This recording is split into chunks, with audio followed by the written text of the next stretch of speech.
Hello guys, कैसे हैं आप सब। उम्मीद है कि सब लोग कुशल मंगल होंगे, ठीक होंगे। दोस्तों, आज हम सब के बीच में एक बहुत ही इम्पोर्टेंट टॉपिक आया है जो कि क्लास 9th का एक्सरसाइज 1.1 का है, जो कि नंबर सिस्टम से रिलेटेड प्रश्नावली है। इस एक्सरसाइज में हम ये सीखेंगे, दो प्रकार के क्वेश्चंस पहले एक्सरसाइज 1.1 में हम अपने को मिलेगा। सबसे पहला मिलेगा कि find 4 rational number, 5 rational numbers between these numbers. तो जो नंबर दिए रहेंगे उन्हीं रेशनल नंबर के बीच में कोई 4 rational number, 5 rational number, 6 rational number, as वो क्वेश्चन के अनुसार आपको डिफ़र करता हुआ मिलेगा। उसी के आधार पे मैंने यहाँ पे एक एग्जांपल लिया है कि find 4 rational numbers between 2/3 and 5/3। तो ये टाइप फर्स्ट है। उसी के नीचे हम अगला टाइप भी देखेंगे थोड़े समय बाद। इसमें एक खासियत क्या है कि दोनों ही जो फ्रैक्शंस दिए गए हैं उसका डिनोमिनेटर सेम है। दोनों का डिनोमिनेटर 3 और 3 ही है। तो ऐसे क्वेश्चंस के बीच में अगर रेशनल नंबर बोलता है कितना भी फाइंड करने का तो बहुत आसान होता है। सबसे पहले आपको देखना है कि कितने रेशनल नंबर निकालने हैं। तो यहाँ पे साफ साफ लिखा हुआ है कि 4 रेशनल नंबर्स ही इन दोनों के बीच में निकालने हैं। तो जितना दिया रहेगा नंबर उससे एक ज़्यादा करके हम ऊपर और नीचे मल्टीप्लाई कर देंगे दोनों नंबर्स के बीच में। तो यहाँ पे हम लिख लेते हैं 2/3 और यहाँ पे लिख लेते हैं हम 5/3। अब इन दोनों के बीच में चूंकि 4 रेशनल नंबर फाइंड आउट करना है तो हम क्या कर देंगे, 4 के बजाय 5 से मल्टीप्लाई न्यूमरेटर और डिनोमिनेटर दोनों में कर देंगे। तो यहाँ पे अगर हम 5 से मल्टीप्लाई करेंगे तो ये जो नया फ्रैक्शन बनेगा ये बन जाएगा 10/15। और इसमें भी आपको 5 से न्यूमरेटर और डिनोमिनेटर दोनों में मल्टीप्लाई करना पड़ेगा। तो दोनों में मल्टीप्लाई करेंगे तो ये बन जाएगा यहाँ से 25/15। सबसे इम्पोर्टेंट बात क्या होती है कि आपको हर हाल में इनका डिनोमिनेटर सेम होना चाहिए। और ऐसा इसलिए किया गया है ताकि इन दोनों फ्रैक्शंस के बीच में रेंज बढ़ जाए। बस इसीलिए यहाँ पे 4 रेशनल नंबर दिया गया था तो उससे एक अधिक 5 से दोनों में ऊपर और नीचे मल्टीप्लाई किया गया।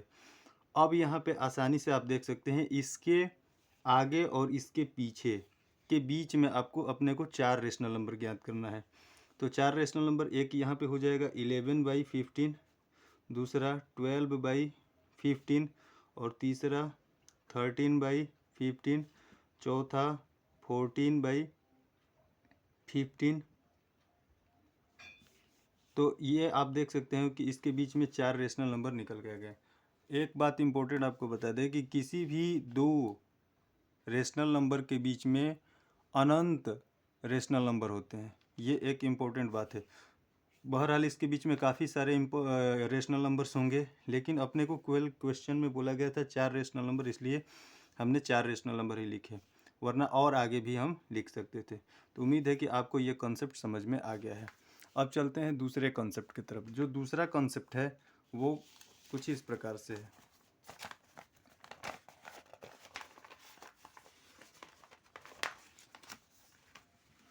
दूसरा कॉन्सेप्ट आपको दिया गया है कि find 5 rational numbers between 4/5 and 5/6। पहले क्वेश्चन में और इस वाले क्वेश्चन में अंतर क्या है, तो उसमें जो था, जो डेनोमिनेटर था वो सेम था, लेकिन इस बार जो है डेनोमिनेटर अलग अलग है। इसका डेनोमिनेटर 5 है और इसका डेनोमिनेटर 6 है। तो सबसे पहला काम तो अपने को ये करना है कि इन दोनों ही रेशनल नंबर्स के डेनोमिनेटर को सेम करना है। तो सेम करने के लिए कुछ नहीं करना है, यहाँ पे ये आप लिख दीजिए 4/5 और ये 5/6। सबसे पहले इसका जो डेनोमिनेटर है इससे इस वाले फ्रैक्शन के ऊपर और नीचे दोनों में मल्टीप्लाई कर देना है, और इसका जो डिनोमिनेटर है इससे इस वाले फ्रैक्शन में मल्टीप्लाई कर देना है ऊपर और नीचे। तो यहाँ से आप देखेंगे कि सेम इनका डिनोमिनेटर मिल जाएगा। जैसे यहाँ पे हो जाएगा ये 24/30 और ये यहाँ से हो जाएगा 25/30। अब इन दोनों रेशनल नंबर्स के बीच में 5 रेशनल नंबर्स फाइंड आउट करने हैं। तो अब 5 करना है तो फिर अब पहले वाला जो प्रोसीजर था उसको यहाँ पे अप्लाई करना पड़ेगा। इसमें लिख देंगे 24/30 और यहाँ पे लिख देंगे 25/30। चूँकि 5 रेशनल नंबर ही ज्ञात करने हैं तो हम 6 से ऊपर और नीचे दोनों में मल्टीप्लाई कर देते हैं। तो 6 से ऊपर और नीचे मल्टीप्लाई करेंगे तो 24 में 6 से करेंगे तो हो जाएगा चौका 24, 24 का 4 करी हो गए 2 और 14 12 2 14 144 और ये 180 हो जाएगा। 25 छक्कम 150 और यहाँ पे हो जाएगा 180। अब आसानी से इसके बीच में आप 5 रेशनल नंबर्स निकाल सकते हैं। पहला हो जाएगा 144 के बजाय 145 by 180, 146 by 180, 147 by 180, 148 by 180, 149 by 180, 1 2 3 4 5।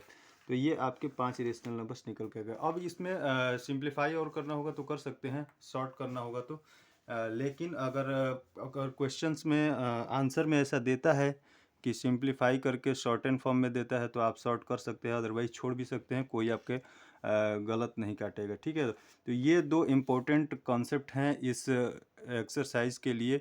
इसी बेस पे आपको आगे क्वेश्चंस मिलेंगे। उम्मीद है कि दोनों ही टाइप्स आपको समझ में आ गया होगा। वीडियो में बने रहने के लिए धन्यवाद।